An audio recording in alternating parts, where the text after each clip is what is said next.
name's Harriet Mead and I'm a sculptor. I work in scrap metal. Every single item in this sculpture has a previous history. It's called leaf rake boar. I actually really enjoy the fact that when you look at the sculpture you think, oh, it's a wild boar, and then you start looking and finding all these little pieces. So I like it that it's that way round. I'd be very disappointed if my sculptures were sort of gimmicky and that someone would look at them and think, oh, it's bits of bicycle, oh yeah, I think that might be a hare. I'd rather it was the other way round.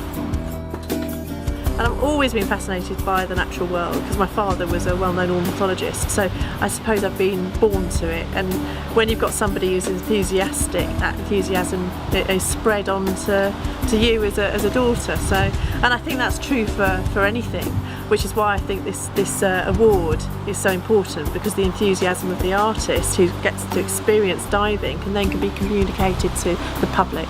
Firstly, you had to learn to dive, so that in itself was an interesting experience. But once you're underwater, that whole cumbersome aspect of it is it's no longer there. I'd made sure I'd got some really thick watercolour paper and a graphite stick so I could start drawing underwater.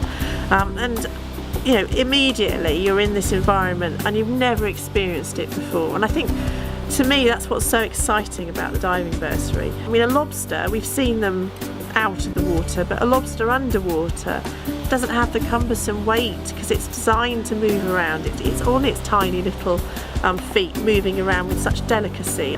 Generally about wildlife art is often people create pieces of artwork that are talking about all the big creatures, the magnificent things that we see and that we're lucky enough to have around us in this extraordinary natural world. You don't necessarily need to be talking about whales and dolphins and sharks, because all these things rely on everything else. So I think we need to celebrate some of the tiny things that are underwater as well. I would encourage any artist to think about applying it for this, and they don't have to have done any marine art already. You know, just go in there with fresh eyes and just use your artistic voice to spread the word about what's underwater.